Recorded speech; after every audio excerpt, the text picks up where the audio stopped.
Martínez, gracias. Debe ser un empacho. Debe ser un empacho. Debe ser un empacho. Debe ser un empacho. Debe ser un empacho. Debe ser un empacho. Debe ser un empacho.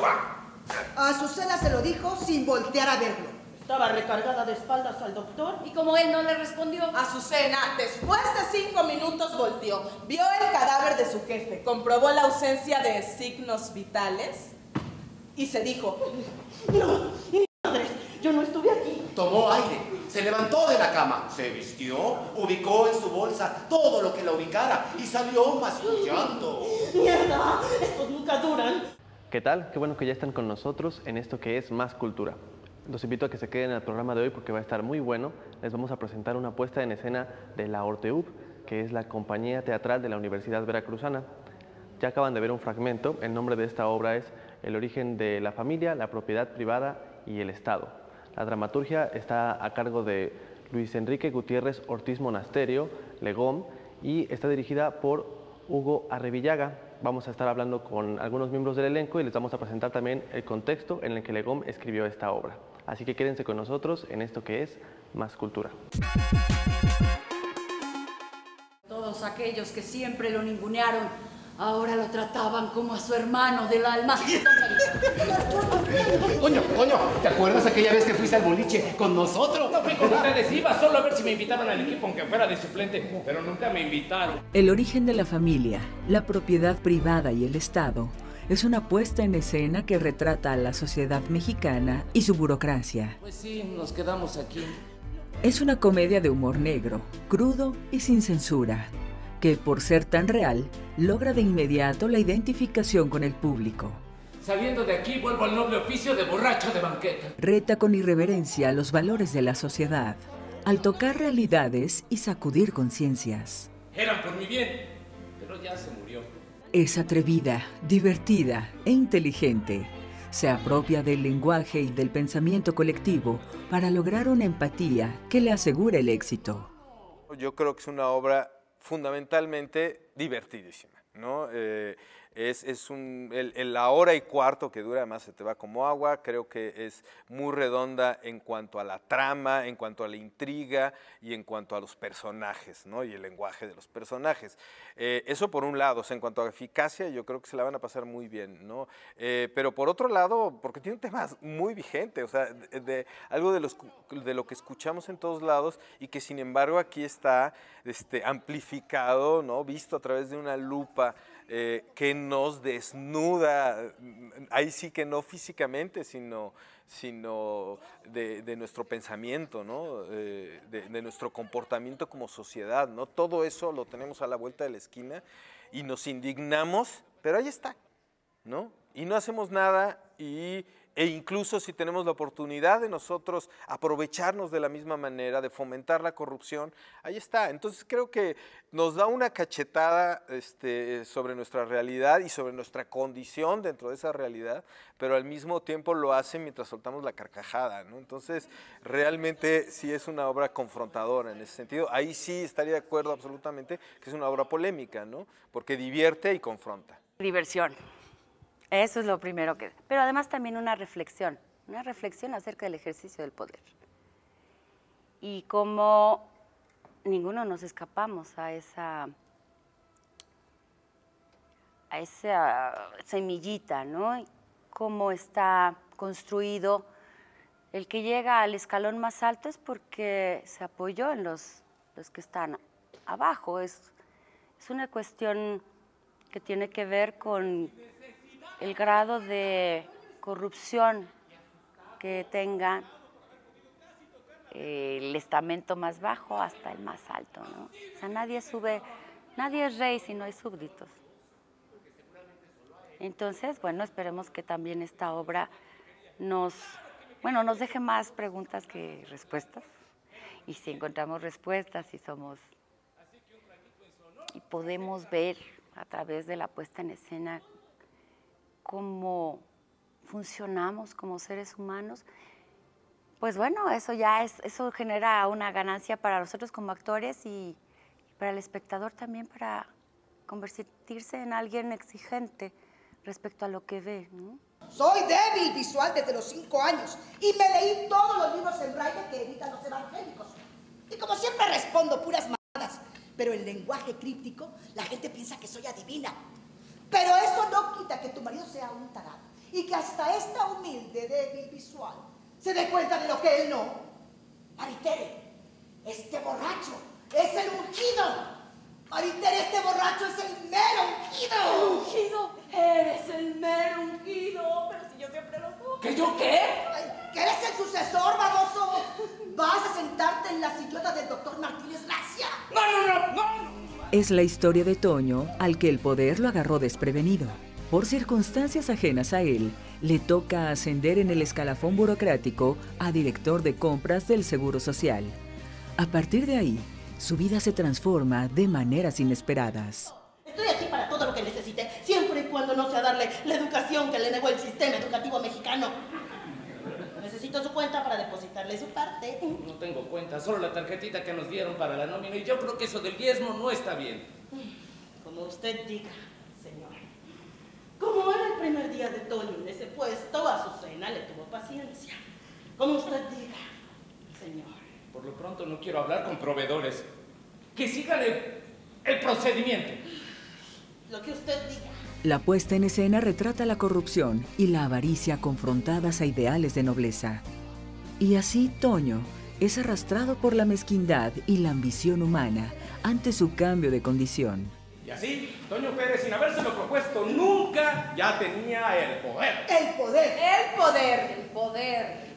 El poder. Estaba sentado en la sillota y tenía todo el poder. El problema era que Toño, ahora don Antonio, no sabía qué hacer con el poder, porque algo entre los restos de su cerebro le decía que el poder debía servir para algo.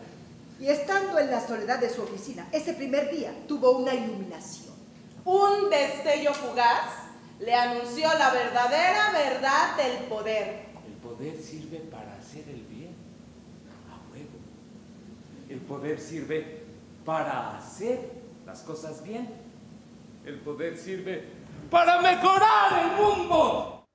Con la inesperada muerte del director de un pequeño departamento de compras del Seguro Social, un hombre que había vivido durante 30 años a la sombra de la burocracia, siendo el último eslabón de la cadena, de pronto por escalafón, por antigüedad, se ve ante la posibilidad de ser el jefe de ese pequeño departamento. Eso genera en él una pregunta ética, digamos, moral, ¿no? Que es, ¿qué se puede hacer con el poder? ¿No? Ante eso, digamos, se desatan las fuerzas oscuras que plantean a manera de comedia negra lo que significa el poder y lo que ocurre con él en el Estado mexicano, ¿no? Básicamente es eso, un hombre que quiere escalar, pero que al mismo tiempo quiere hacer el bien y que cree que lo puede hacer con el poder que da el gobierno, ¿no? Entonces, esa es un poco la historia, en tono de comedia, por supuesto. Es una especie de tragicomedia en la que un personaje obtiene el poder sin habérselo propuesto nunca,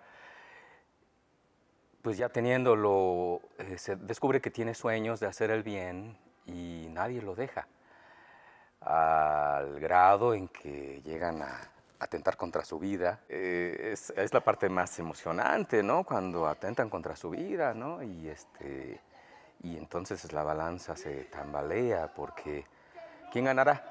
El personaje ingenuo, gris, que de la nada surge y alcanza el poder y quiere hacer el bien, o la sociedad que lo acorrala, lo empuja, lo presiona, lo atiza, lo envenena para que no haga el bien, para que no haga estupideces, para que el universo siga su curso en un país que tradicionalmente es corrupto, injusto, e indiferente y desconsiderado con las personas más pobres y desvalidas. Toño es alguien que no esperaba alcanzar esos puestos, que no tenía los méritos, que no tenía las ambiciones para tener ese cargo público, donde tiene que hacer contratos con proveedores, y por azares del destino toma ese cargo y a partir de ahí decide enriquecerse con el cargo público. Es el ascenso y y ascenso de un burócrata dentro de un sistema burocrático, como llega de ser un asalariado más a ser un asalariado con más dinero, con más poder y con la posibilidad de que él mismo ve de poder hacer el bien, pero el sistema lo arrastra. Entonces, alrededor de él, no solamente está su esposa, sino su hija, sus compañeros de oficina, su secretaria, quien a su vez también ella juega un papel importante porque ella es la continuidad en la oficina. Son de los personajes, yo creo que además también en la vida real, que son centrales dentro del funcionamiento de una institución.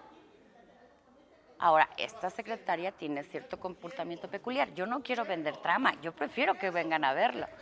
Pero, ¿cómo se comporta la secretaria? Eso también va a darle un giro a la manera en cómo Toño ve su ascenso en la oficina. Yo hago un burócrata que se llama Guadalupe, el encargado de la nómina. Hago el delegado que llega abruptamente a visitar, a poner orden en esa oficina porque el personaje del que hablé está metiendo desorden en el universo. Es un caos esa oficina. Y ya luego la sociedad también, ¿no? El delegado. Y también hago al fantasma, que es el exdirector de ese departamento. Aparece a veces vivo y aparece a veces como fantasma, o sea, ya muerto. El origen de la familia, la propiedad privada y el Estado es también el título de un ensayo de corte más bien sociológico escrito por Friedrich Engels, en el que se nos narra la relación que el hombre ha tenido con el poder desde su origen, desde que vivía en las cavernas hasta la época de Engels, que es más bien la del hombre civilizado europeo del siglo antepasado. En la narrativa de Le Gomme, lo que se nos narra es más bien la historia de un hombre y su relación con el poder, concretamente con el Estado, y las consecuencias que esto trae con su familia. El origen de la familia se encarga de narrar nuestro comportamiento como sociedad ante el poder y la ambición, ante la posibilidad de llegar al lugar que seguramente hemos criticado, pero secreta o abiertamente anhelado. Se destaca por pertenecer a un ambicioso proyecto, por ser parte de la trilogía llamada De cómo este animal salió de las cavernas, trepó hasta las estrellas y luego se extinguió, que además de tener el nombre más divertido y largo de la historia, pretende interpretar el desarrollo del pensamiento humano. Es un montaje inteligente que, aun siendo parte de un todo, cada una de las obras involucradas se destaca por su singularidad. Cada título va más allá, ya que hace una analogía de los libros clave de los grandes pensadores de la humanidad, como son Darwin y su teoría de la evolución, y Engels con su materialismo histórico. Es la segunda parte de una trilogía que estrenamos la primera parte en 2012. Estamos estrenando la segunda parte y se trata de sintetizar en 3 obras el pensamiento, digamos, que formó la modernidad, ¿no? Por un lado, en el origen de las especies, un poco la civilización, el hombre, su evolución, la sobrevivencia del más fuerte, ¿no? Que tomaba como base de trabajo una comunidad marginal completamente. En este caso, el origen de la familia, la propiedad privada y el Estado se concentra en la clase media y a partir de un caso dentro de la burocracia estatal, ¿no? Y así la tercera parte que se enfocará en las clases altas. Entonces, a partir del pensamiento de otro de los libros fundacionales de la modernidad, que es el de Freud, la interpretación de los sueños, ¿no? Está retomando textos clásicos, el título de textos clásicos, como fue el libro de Darwin para el origen de las especies y el origen de la familia, la propiedad privada y el Estado de Federico Engels y Karl Marx, para esta obra, un poco haciendo parodia de lo que escribieron estos y adecuándolo a lo que ocurre en el universo de la escena. Y en esta también está presentando, digamos, como en un reflejo ahí desvirtuado de lo que, cómo se crea a partir de la familia, la propiedad privada, y cómo hace un, digamos, como un pulpo, se va haciendo de apropiaciones. Todo esto hace un gran mosaico, digamos, sobre la cultura y la identidad mexicana, ¿no? Pero también una identidad muy universal, ¿no? Porque tiene que ver con nuestros comportamientos, con nuestros vicios, con nuestra manera de relacionarnos con el mundo. Yo creo que la mirada que tiene Luis Enrique Gutiérrez con esta obra, que junto con Ana Lucía Ramírez, los dos son los autores de la trilogía, digamos que tienen yo creo que una visión muy aguda del ser humano y del comportamiento social, ¿no? Entonces la verdad es que es una delicia ver estos personajes y ese es un poco sobre lo que va la historia, ¿no? A partir de ahora, cuando un paciente necesite un medicamento, el que sea, vamos a tenerlo listo en los anaqueles de la farmacia. Ana Lucía Ramírez y Luis Enrique Gutiérrez Ortiz Monasterio, mejor conocido como Legom, son los dramaturgos encargados de dar vida a esta pieza. Nadie más y nadie menos que el mismísimo delegado. ¡Mierda! ¡Esto no está bien! ¿Quién fue el pendejo, Toño? El origen de la familia, sarcástica y divertida, posee el estilo y sello característico de Legom. Él le imprime a esta y en general a cada una de sus obras ese toque de realidad descarnada. Legom, uno de los dramaturgos más controversiales, conoce las debilidades humanas y las exalta. Habla perfecto el idioma de las masas, logrando una identificación contundente. Y así, penetra los ánimos, los espíritus y las voluntades. Y es que en cada uno de sus trabajos retrata su incomparable personalidad, presente permanentemente en cada diálogo y narración. Legom es uno de los escritores más singulares que hay en México actualmente, ¿no? En cualquier género, creo yo. Es de una autenticidad y de una visión tan descarnada, tan poco apegada, digamos, al pensamiento colectivo, que es sorprendente la manera en que retrata el pensamiento colectivo, ¿no? Porque él es exactamente lo contrario, ¿no? Yo creo que es perfectamente posible, en su caso, separar al artista del personaje, ¿no? Porque la gente que lo lee no necesita conocer a Legom para saber la congruencia y la agudeza que tiene eso que está escribiendo, ¿no? Sin embargo, conocerlo también plantea una visión, digamos, de un mundo determinado que uno dice está perfectamente entrelazado con ese mundo que retrata. Vamos a hablar sobre uno de los sellos característicos de toda la dramaturgia de Legom, que es el teatro narrado. En el teatro narrado nos vamos a encontrar, como lo indica precisamente el nombre del concepto, narraciones. Si uno ve usualmente un guión de teatro, lo que hay son especificaciones del director sobre lo que quiere que haya en la escena y los diálogos de los personajes. Por lo tanto, la acción está usualmente a cargo del director y de los diálogos de los personajes. Ellos son los que nos llevan a través de la narración. En el teatro narrado, los actores adoptan también un carácter narrativo y nos dan un poco de contexto sobre lo que está ocurriendo. Hugo Arrevillaga, uno de los directores más prolíficos de México actualmente, es el encargado de dirigir El origen de la familia, la propiedad privada y el Estado. Responsable de esta suma de talentos, conduce a cada uno de los actores por el exigente camino de la narraturgia. Y cuando la madre del güero preguntó por el plan a su querido Pimpollo... Ontiveros tuvo que mentir. Va sobre ruedas, mamá. Solo hay que esperar. Y la madre le besó la frente llena de orgullo.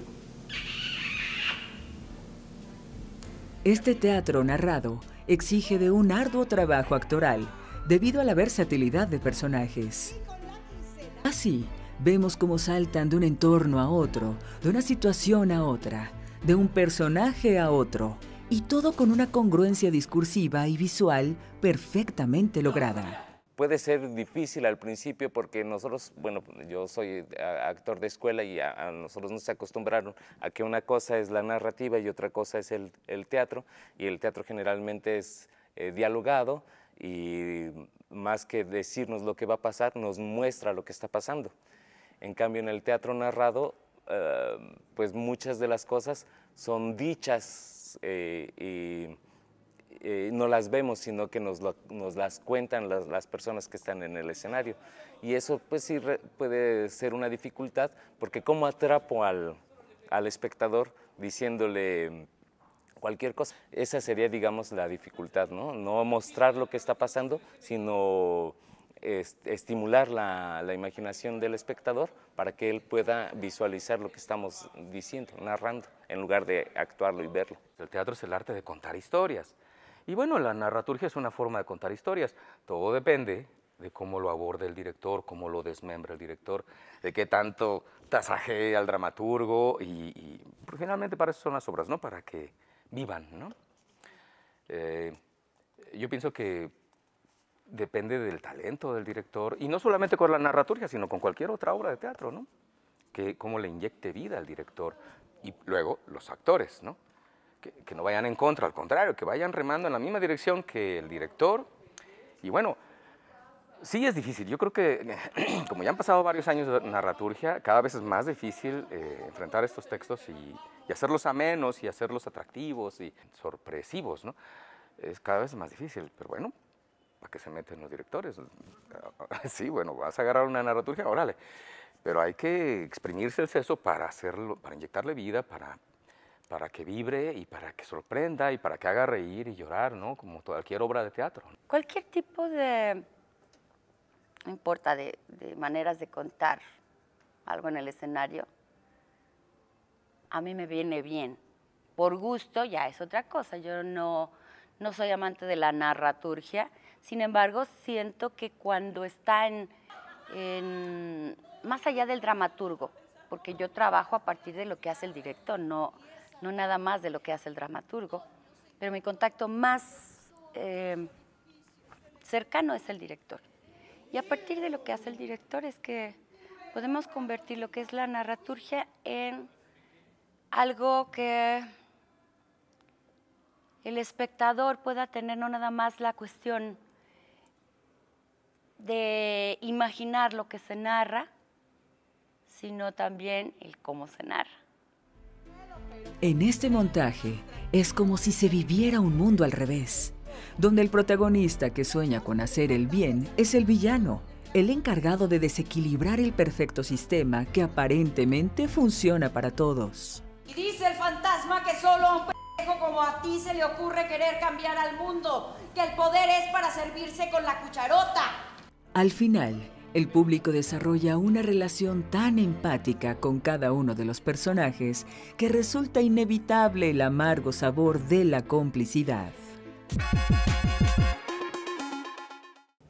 Así llegamos al final de esta emisión. Espero que ustedes tengan la oportunidad de encontrar esta obra en cartelera, que siempre tiene el nivel de calidad al que estamos acostumbrados, de la Orteub, la compañía de la Universidad Veracruzana.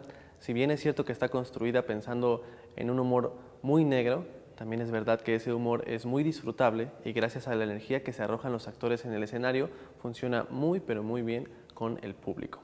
Esto fue Más Cultura, nosotros nos vemos la próxima.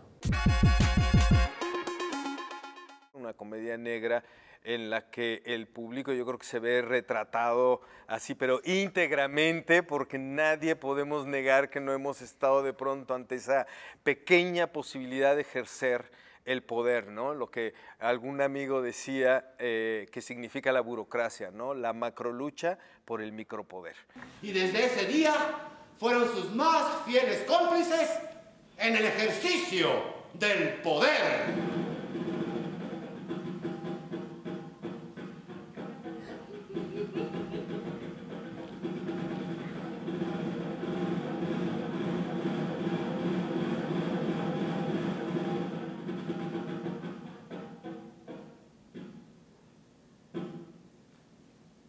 Y bueno, aquí no acaba la historia, porque esta es apenas la primera parte de lo que fue la gloriosa saga del licenciado José Antonio Pérez y Gómez.